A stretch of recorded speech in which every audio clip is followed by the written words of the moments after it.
Thanks everybody for joining the show today. We have an amazing guest, Victor Woodley, aka known as Punk. He is widely regarded as one of the greatest Street Fighter players of all time.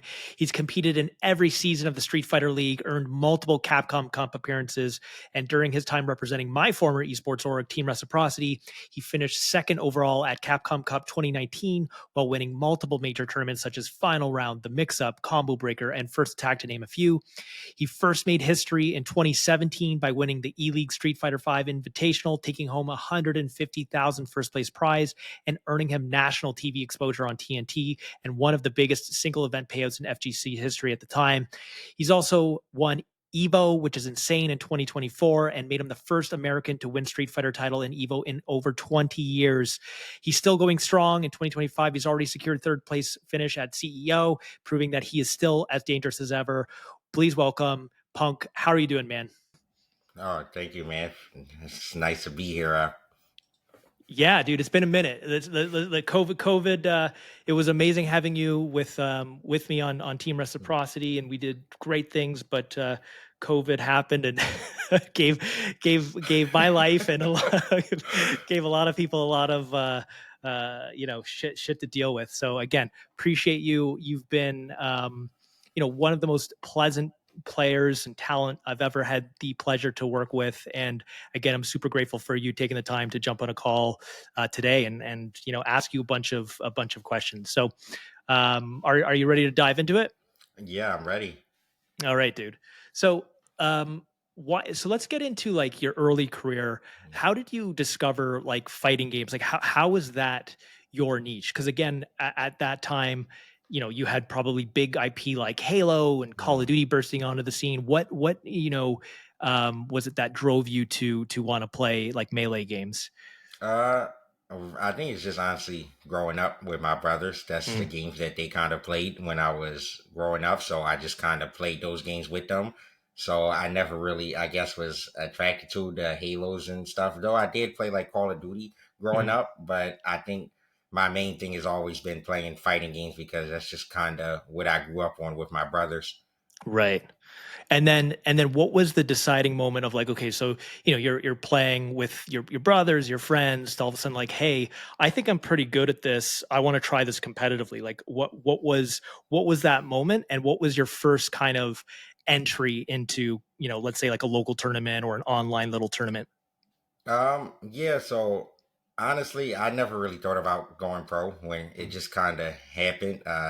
Capcom was just kind of hosting online tournaments at the time to qualify for a big Red Bull event later in the year that could get you into Capcom Cup if you won. Mhm. And I just happened to, I think I got one or got second in the online tournament, which qualified because I think another player was already qualified. So I think me getting second, it just gave me the spot instead of going to him.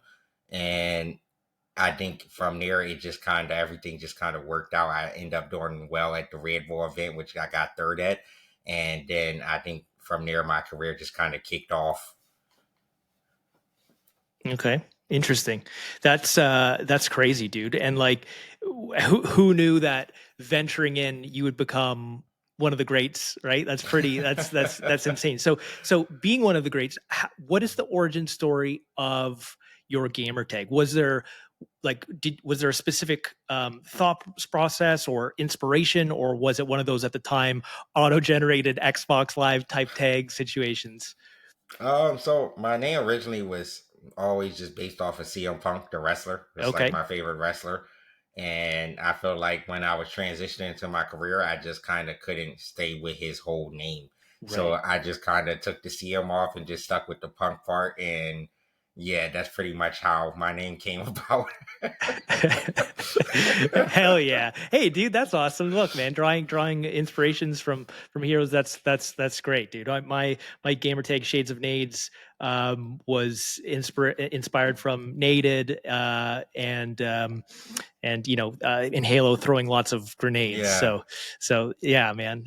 So definitely I had inspiration from other pros as well. So what so again, going back to you being one of the greats, What do you think separates, your approach to, like competitive play versus, let's say, other styles? Like, how do you, like, what is your secret sauce? Because, I mean, you've been competing for so long, you've been able to stay at top level play for so long. That's rare. So, what is kind of some of that secret sauce? For me, I think it's really just trying to study players a lot. Mhm. Now I feel like I'm good enough at the game to where I don't have to sit and play every time, all the Mhm. time. It's just kind of, I need to warm up maybe for a big tournament. If I Mhm. could play a bit before, it happens, it's good. But I'd say mainly now it's just really studying opponents and making sure that you're on top of your game with them, because a lot of people have different play styles, and you can really pick up ways to beat people and figure out strategies on how to beat someone if you run across them in tournaments. So I think being able to study mostly any good player, whether they're at your level or maybe a little below you, because you can still lose to people who aren't, I guess, at your level. So making sure you know all those players that you might can run into in a tournament, it really helps you and comes a long way. And I think really just going into tournaments with a good mindset also, it helps you, like, not letting things bother you too much. And whether you might be fighting a character you don't like or something, or a matchup you don't like, you gotta feel like those type of things you can't really let bother you, and you just have to really go in and try to play your best and just not get frustrated with stuff that's happening. Right. I mean, that's one of the. I guess that separates also amateurs from top pros, is that emotional, being able to rein in that emotional journey of like the high highs and the low Mm. lows and keeping that composure. Um, so let's walk through a little bit of your, and I mentioned it in the intro, your big breakout with the Eleague, and going from online lobbies and tournaments to winning that, and then getting picked up by a top team. Can you walk me through a little bit about that experience and how that ultimately that really changed the trajectory of your life? Yeah. Well, at that time, I think I was already on Panda Global then, Right. during E League. And honestly, just winning that tournament, it just changed a lot. One, it's a lot of money, so Mhm. that alone was really crazy, especially at a time like that. I think that was 2017, so there wasn't a lot of tournaments and esports in general that was Right. making money like that, especially like a single Yeah, man tournament. insane, dude. It's no team, so you just kind of get It's all the all money you. yourself. Yeah, so I think that wasn't really a big thing back then. So it was a very crazy time, and then also it being on TV, which Yeah, is, I feel like, was very big, because who doesn't watch TNT, right? Like, everyone watches massive. that channel. So I feel like that is just a crazy thing, and I think I was only 18 then, maybe 19. So for me, having that much exposure and being in the light so much, I feel like it just, everything changed a lot for me from that time. So talking about the big prize pool that you took home, and if you don't want to share, that's fine. But was there something? Did you treat yourself with like? Did you buy something cool with that? Did you buy yourself a car, or Hmm. did you ball out Uh, at the clubs? What nah, no? You I were smart didn't. with it. Yeah, I didn't. I just feel like at that time I already made some money from winning tournaments Yeah, and already was sponsored, so I was making a decent salary. right. So for me, like, the winning a big amount, like, I didn't have that much money in my bank account, but I wouldn't say that I needed that amount. So for me, it was just about, I've already, I guess, had my share of money and fun at that time. So when I actually won the tournament and got it, I didn't really do much with it. I just kind of Amazing. kept it and saved it.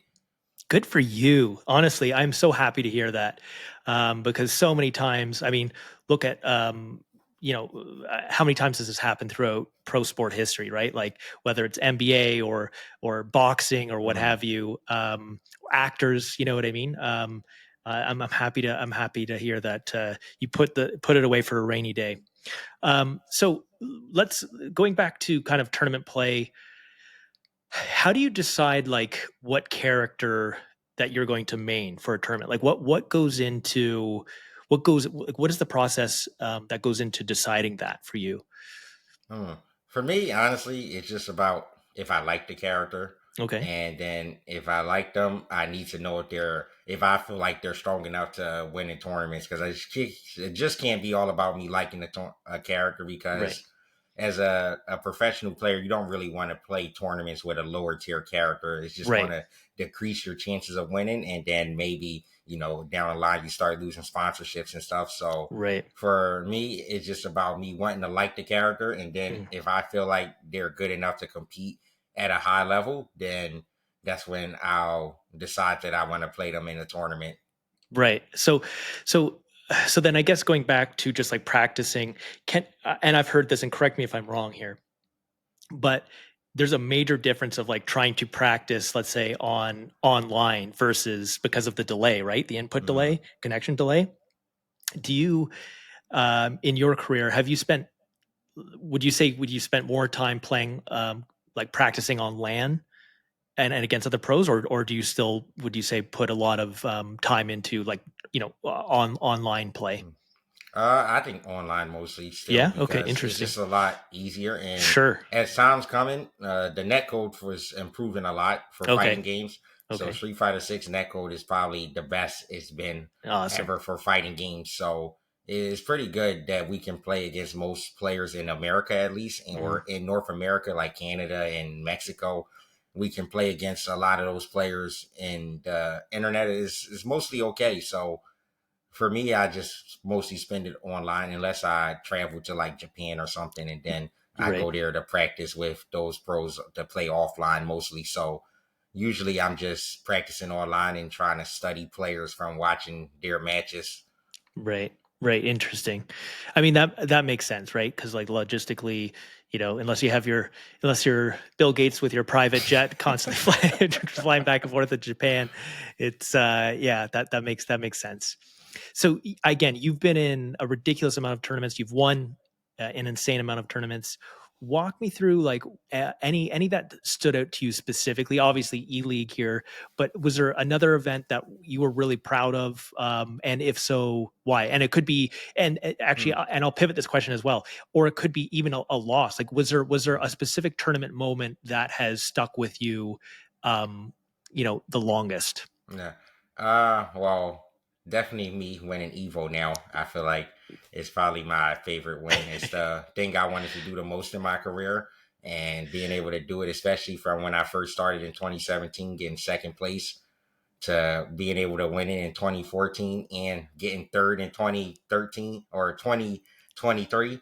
So it's been so many close chances, and just to finally be able to get it, it was just a really amazing for me because that's just the only thing I really wanted in my career playing fighting games. It's a tournament as a kid that I always looked up to and saw that it was the most prestigious one that everyone wanted to try to win that every year that they went to it, and to be able to actually do it was just very crazy. I feel like it's just something that just feels like a dream still to this day. And I think that even the loss when I lost in 2017, I think both of them are like both the top ones for me, uh, because I feel like the loss is was my first ever Evo, and I didn't really expect to get all the way to grand final. So to actually get second, and then just feel like I could have actually done it, to actually come in a few years later, or I guess not really a lot of years later,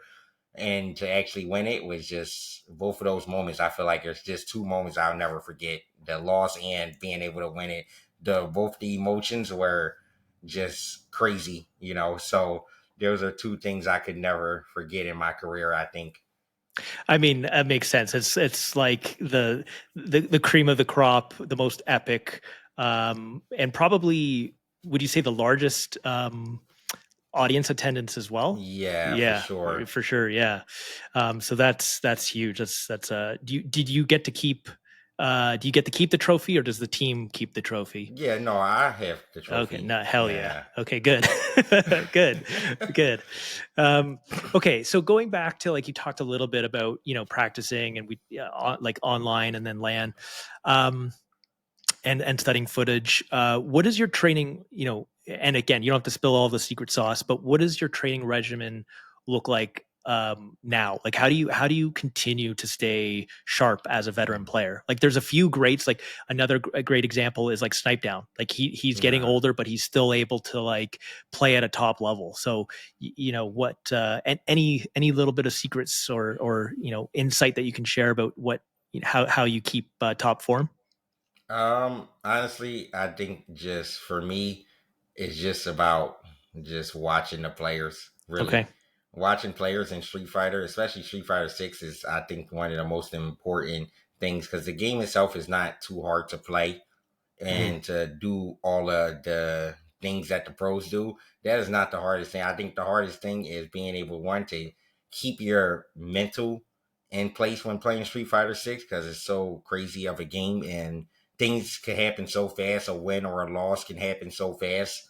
And I think that being able to minimize that by studying your opponents the best as you can is like the best way to stay on top. At least for this game right now for Street Fighter Six, I think that is like the best way. Is just really trying to minimize being put in bad situations, and I think the only way to do that is really trying to study your opponent and really try to get a read on the things that they like to do, so you make sure you're never in those situations at all against them.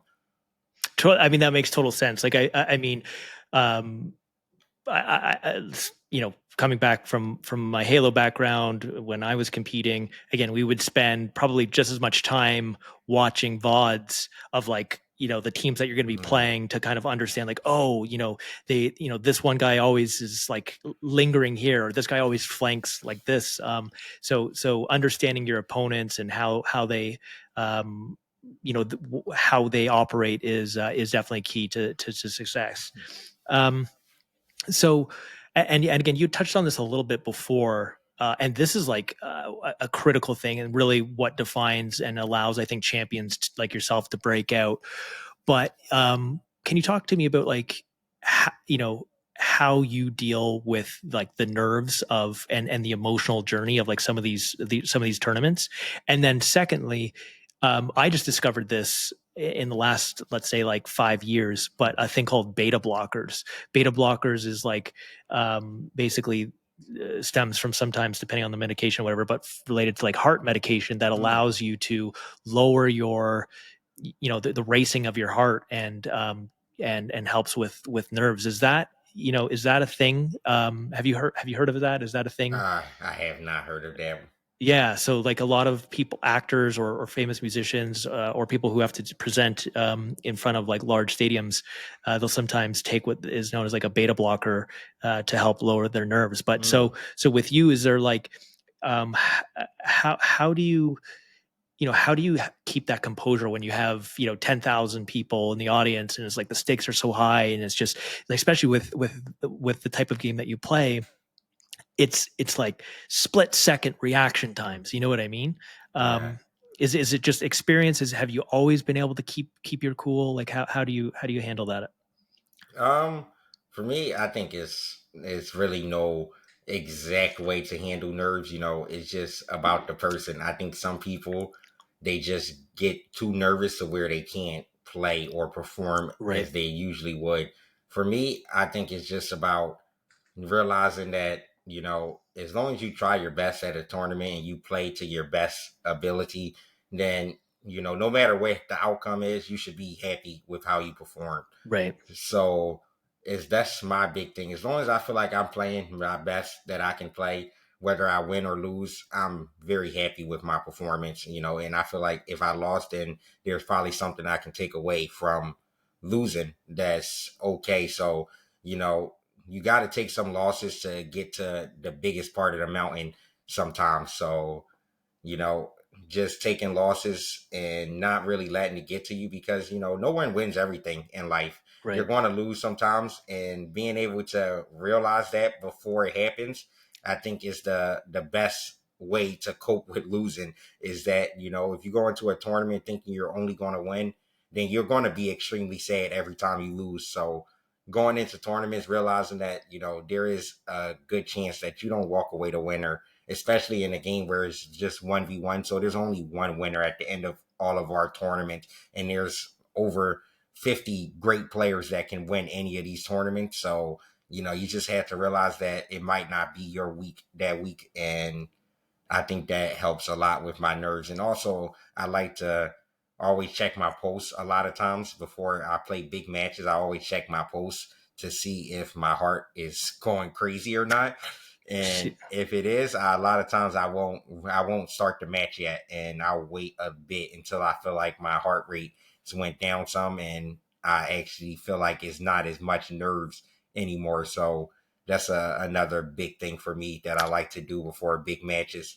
I love that insight. That was such great insight, man. That's again, take deep breaths, lower that heart rate. That's really interesting. I'm surprised.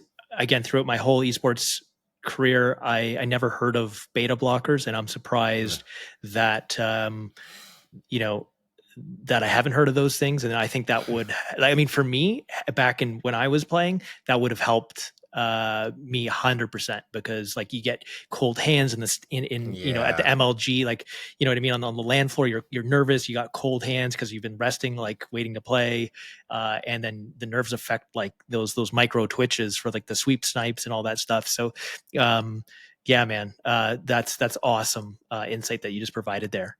So, is there any other aspects that are potentially undervalued but like critical or crucial for high level play? I mean, I know you touched on a little bit of spending a lot of time watching VODs of other competitors, but is there anything else that you would think that that people might undervalue but is crucial?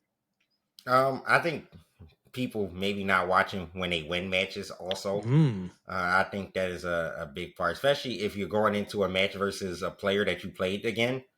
If you have replay to watch back the win, I know a lot of people don't really like to watch it back, but sometimes you can probably figure out something that you were probably abusing back then that they might be thinking about in the next mm, match that y'all have to play. And, you can try to switch it up immediately or have a counter ready at least for if they show you that they can deal with it now. So I think that that kind of thing is not really that popular in, I guess, competitive things in general, is right. watching when you win back and just trying to realize why you won and realize how you can adapt if the other player figured out a strategy to what you were doing. Mm, interesting. Yeah, that is that makes sense, right? Also, like watching back, why did I like what was also the secret sauce that I was doing to win? Yeah. So that makes sense, right? Not just analyzing mistakes, and also analyzing the things that you do right. So, what advice would you give to an upcoming pro player? And before you jump in and answer this, I want this to be like not just like put in hard work. I'm talking about your authentic experiences going through the grind, dealing with teams and the drama and player contracts and all the shit that goes on behind the scenes that the general population doesn't know about. If you were to talk to your younger self, like what is some real advice that you would provide?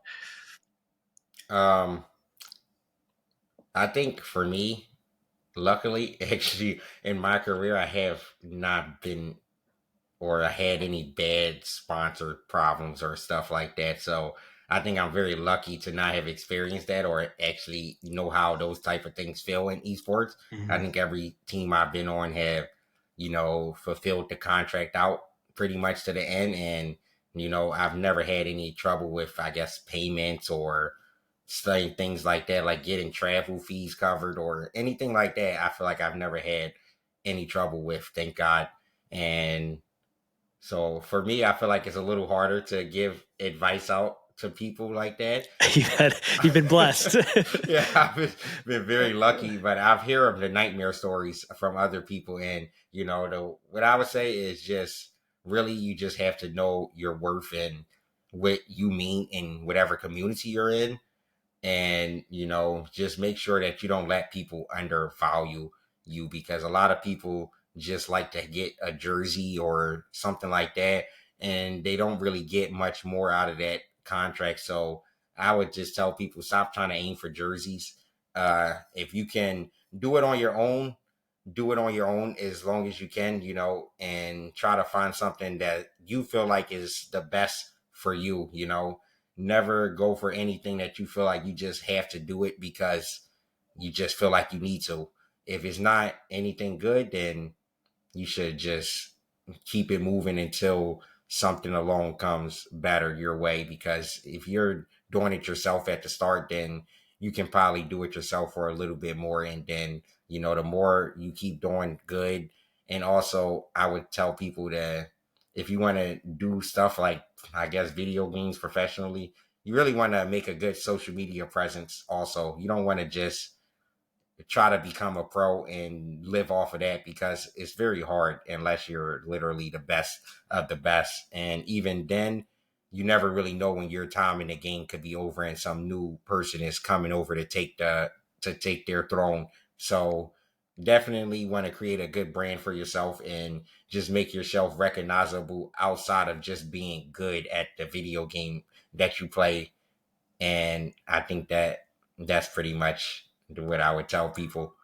I mean, that makes total sense. We live that advice crosses not just for like professional esports, but also in any career now more than ever. We live in a time where there's no job security, and your personal brand, whether that is an influencer or entertainment personality, but also as a professional, having those portfolio pieces and constantly having to validate your worth is something that unfortunately we live in a society that dictates that. So that's solid advice. And so talking a little bit about community, I've heard from a lot of people, and I've seen it firsthand. You've gone out of your way to help a lot of people within the community, whether that's helping cover flights or hotels in the past. What drives that generosity and that compassion, and what does it mean for you to kind of give back to the scene? I feel like it's just a very cool thing to be able to do, to be in a position to help some players that, I might just like watching online, or maybe if I just think that, they just seem like they want some help or they just need some help. And, being able to be put in a position to do that to help people in my community is honestly very nice because I'm a person who grew up, I didn't have a lot growing up. So, being able to really help people is very cool because if I had people to help me, I would be very grateful. So just being able to put a smile on people's faces, honestly, is just very nice to see. And, just having more people being able to come out and play competitively also is just very nice to see. There's so many great players that don't really get to travel because they don't have the financial security to do so. So being able to just help someone out like that is very good, and they could probably make it in esports if they had a chance, but they just haven't got that chance yet. And if you can help someone change their life, that's something that you can't really put any money on or something. It's just a priceless feeling that it just feels very good. You don't want anything in return from the people. You just want to see, I guess, their life be better and just to see them happy. And being able to do that is just very something that I'm very happy to do anytime that I can actually do it for someone. That's an amazing response. It actually makes me a bit emotional because that is we live in challenging times, and very especially across entertainment, not just like the corporate world. We live in very cutthroat times, Mm, and a lot of times that is constantly reinforced. And like the saying of, if you're laying bleeding on the street in New York, the crowd will just step over you and yeah. continue on with their day. And so, man, props to you for you know um having that type of mentality and expecting nothing in return, and just truly trying to you know help people is something that I think as a society was maybe more prevalent back, a long Mm, time ago when I was like younger growing up. But I feel the world today is a very different place. So that's yes. props to you, man. Amazing. If your parents or whoever, they raised you right, man. So props Thank to you. those values, honestly. Um, so so obviously you spend a lot of your time in terms of your gaming time playing Street Fighter and Mm. mastering that. But is there any other hobbies or passions of interest that you do to decompress between tournaments and just trying to relax? Yeah, well, I love to watch basketball. That's probably like my Okay. favorite thing to do, other than I guess play Street Fighter. And also I play some other games sometimes on the side if I'm just not really feeling like it. And Street Fighter's probably been irritating me or frustrating me that day. I'll probably play like Call of Duty or Marvel Rivals, something like that. And it's just get just a different feeling having a team and not having to do everything myself. So Nice. Hell yeah. That's awesome. Hell yeah. Dude, would you say because I guess it depends a little bit on the person, but given the amount of time that it takes to master, a game Hmm. and become one of the best, has esports impacted? Would you say esports impacted any potential relationships, or how is it for you managing personal relationships while trying to maintain and be the best in the world at something? It definitely can be a bit challenging, especially Yeah, like with actual relationships, yeah, like boyfriend, girlfriend, because yeah, you travel a lot doing this, and no partner really wants to have a partner that they just meet and they can't really ever see or talk to them a lot because they're just traveling everywhere. So, and in different time zones, so your times are all messed up. They're asleep when you're awake now, and you're awake when they're sleeping. So a lot of things can be a bit tricky, but I think it's just all about communication. As long as you are communicating and you have a person who can or is willing to accept what you're doing, and at the end of the day, it's your job, so it's nothing you can really do about it. At the end of the day, like, they can either join you and be with you, or they just have to realize that it's just not meant for them to be in your life, honestly. So I think that it's definitely very hard, but it's doable. I've had a girlfriend for about since 2019, so I think that's about when I joined Reciprocity, actually, wow. when I met her. So yeah, so You guys have been going strong, man. That's a long time. Congrats. yeah. Yeah, Congrats. so I think it's very hard and challenging sometimes, but I think it's manageable. Yeah, it definitely does require sacrifice, no matter what industry or expertise. To be the best at something, requires sacrifice for sure. Um, what I mean, again, you were saying Evo, when you've won so many tournaments. What do you have any like? What is the new Mount Everest for you? Like both, and both, like, do you have any short-term goals and new long-term Mhm. goals that you want to add to your ever ongoing Yeah. list of accomplishments?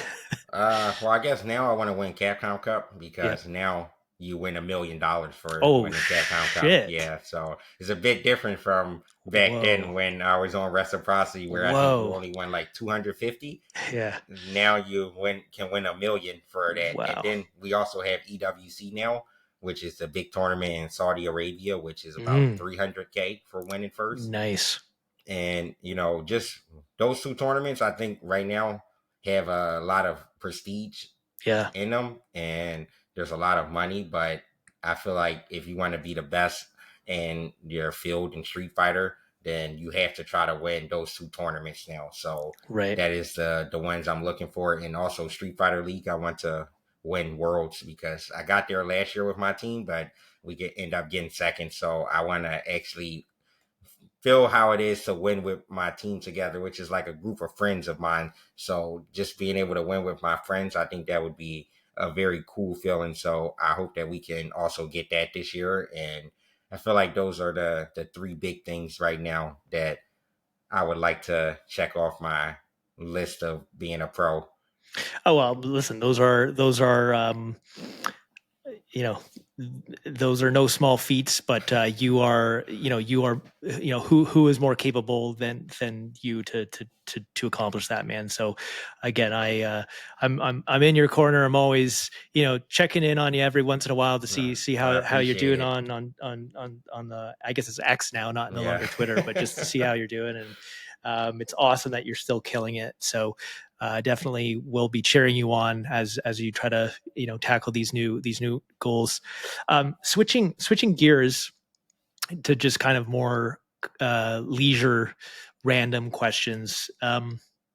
What so I said you said you watch basketball like NBA. Mm. Is there any, like, do you watch do you and your girlfriend watch shows together? Are there any movies or series that you guys are engaged in?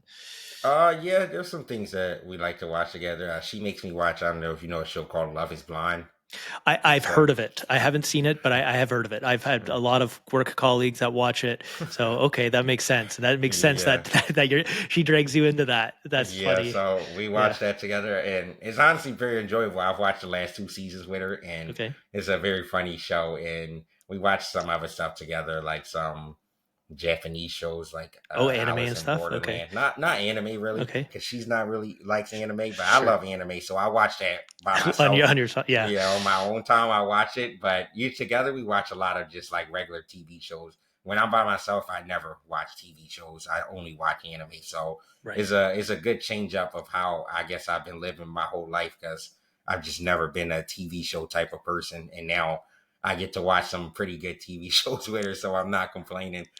That's awesome, dude. Have you seen I guess there's like two big movies that came out the last few months. One, Predator Badlands, and then the other big one, which was, I guess, a summer movie, was the whole DC like reboot with Superman. Have you seen either of those? Oh no, I don't actually watch movies. Oh, Very what? rarely. Yeah, it's very rare that I watch movies. So I see. unless it's, I guess, Marvel, I watch Okay. like the Marvel movies. I think that's about the only ones I make sure to always watch. Right. So you'll watch I guess I mean I expect it to break $1 billion, but the Avengers movie coming up with Tony Stark returning Oh yes, as, that's Doctor Doom, right? yeah, as Doctor Doom. Yeah. Yeah, I'm looking forward to that. Even though it's a little weird, I think Tony Stark being Doom now, and he's been Iron Man for so long. But Yeah. after Endgame, they just kind of can do whatever they want with the Marvel universe and make whatever wacky universe they want to now. So Yeah, I listen, man. I'm super pumped for Secret Wars and all. Like, I hope they, which I'm thinking that they will. A little bit of spoilers here for people, but um, technically speaking, Spider-Man should get the symbiote suit in mm, Secret Wars, because in the comics that's when he, like Dr. Reed, he had this machine and it was on Battle World or whatever, and he needed to be up his strength a little bit to compete because there's all sorts of crazy ah, characters, and they used this machine, and that's how he first got the symbiote, and then he took that symbiote suit back to Earth, and then that's how the whole the it made him bad, and then the whole Bell, and then Venom. okay, So technically, he originally got the symbiote suit in Secret Wars. So we'll see if that eventually materializes, if they change the canon there, because it's all complicated, because yeah, Sony has some rights too with Venom, and yeah, that's why they can never fully ever do the proper symbiote storyline, because the two studios are fighting over the rights constantly over stuff. So, but yeah, that's awesome. Okay, well, listen, dude, this has been awesome. This was a deep dive. We've learned so much of insights of again, lessons of watching vods of competitors, whether that's losing and winning, lowering your heart rate, calming yourself before entering into a match, um, and about your journey and what got you into it, and um, the context about your gamer tag. So this was a great, insightful podcast, dude. And again, thank you so much yeah. for taking the time out of your day on the Thanksgiving week to sit down and chat, dude. It's been a pleasure catching up with you. Yeah, no problem, bro. I had a good time joining this, and it's always good to talk to you. You are one of probably the best bosses, I guess. Wow, You thank you, don't really dude. seem like a boss, but at the time, you don't really have that type of, I Hey, I try to guess. be friendly, man. Yes. So, if I can help you out a little bit by coming on your podcast, then Amazing. I'm more than grateful to do that. Yeah, thanks so much, dude. Well, listen, I will let you get back to it and enjoy the Thanksgiving holiday weekend here, dude. Yep, no problem, bro. I hope you have a good rest of your day, man. All right, cheers, dude. Yep. See you.